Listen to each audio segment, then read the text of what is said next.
YS Avinash Reddy ఆయన sitting ఎంపీగా ఉన్నారు వైఎస్ఆర్ కాంగ్రెస్ పార్టీ నుంచి. అక్కడి నుంచి కాంగ్రెస్ పార్టీ నుంచి వైఎస్ షర్మిల.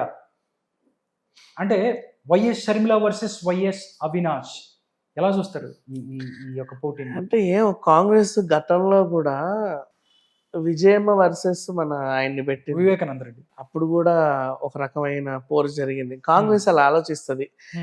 వాళ్ళు ఎంత కుటుంబం అయితే మాత్రం వాళ్ళు ఏదో మా దగ్గర ఆశించి మా పార్టీలో చేరారు, కానీ వాళ్ళు నిజాయితీగా వచ్చినప్పటికీ వీళ్ళు నమ్మి చావరు.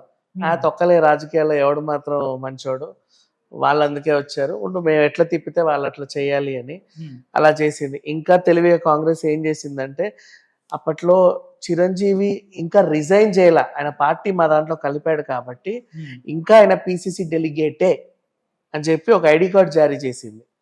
దాని అర్థం అవసరమైతే పవన్ కళ్యాణ్కి ఆపోజిట్ గా చిరంజీవిని టికెట్ కన్ఫర్మ్ చేసినా చేయొచ్చు అధిష్టానం. ఇట్లాంటి గేమ్స్ బాగా ఆడుతుంది కాంగ్రెస్. సో ఏదో షర్మిల మొత్తానికి అయితే చేరిన అందరూ అనుకున్నట్లుగా మన జగన్ కి ఆపోజిట్ గా షర్మిలని పెడతారేమో, అక్కడి నుంచి వైఎస్ సునీత పోటీ చేస్తే అనుమానం కూడా ఉంది, పెడతారేమో.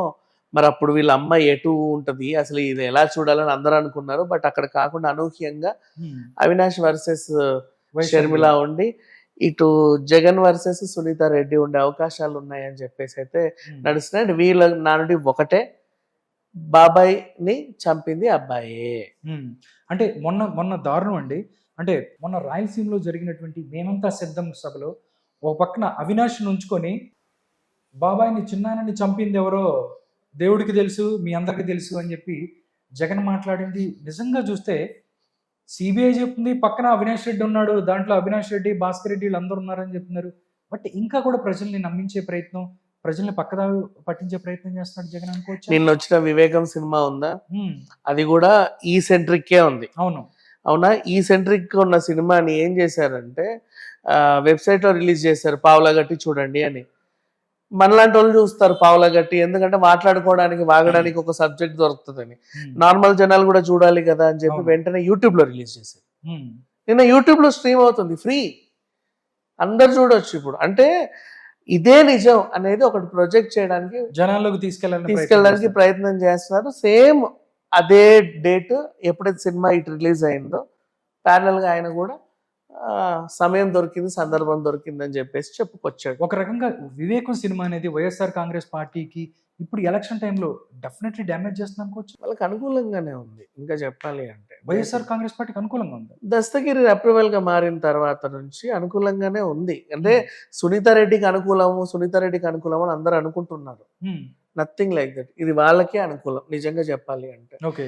వీళ్ళే కావాలని మా మీద బురద చల్లడానికి ఇవన్నీ తీసారండి, ఎందుకంటే మేము వ్యూహం తీసాం. అంటే మీరు వివేకం చూసిన తర్వాత ఫస్ట్ ఒకటి ఉంటది, బేస్డ్ ఆన్ సిబిఐ అంటే దస్తగిరి స్టోరీ. అదే సిబిఐ చార్జ్ షీట్ లో ఏదైతే ఉందో అది, అంటే సిబిఐ చార్జ్ షీట్ లో ఏముంది, వీడు చెప్పింది అందులో ఉంది.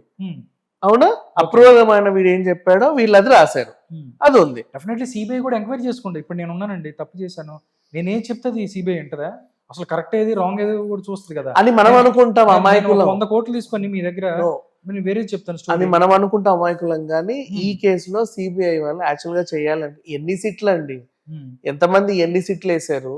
సిబిఐ అనుకుంటే ఎంతసేపు, సొంత ఇంట్లో మన ఇంట్లో నట్టింట్లో మర్డర్ జరిగింది, ఊరందరూ ఉన్నారు చుట్టుపక్కల, రాత్రి వాచ్మెన్ కూడా ఉన్నాడు, వాళ్ళని అందరూ ఉన్నారు, వాడెవడో వచ్చి నేనే చంపాను అంటున్నారు. అసలు పావు గంట పెద్ద విషయం కూడా కాదు ఛేదించాలి అంటే కేసుని. కానీ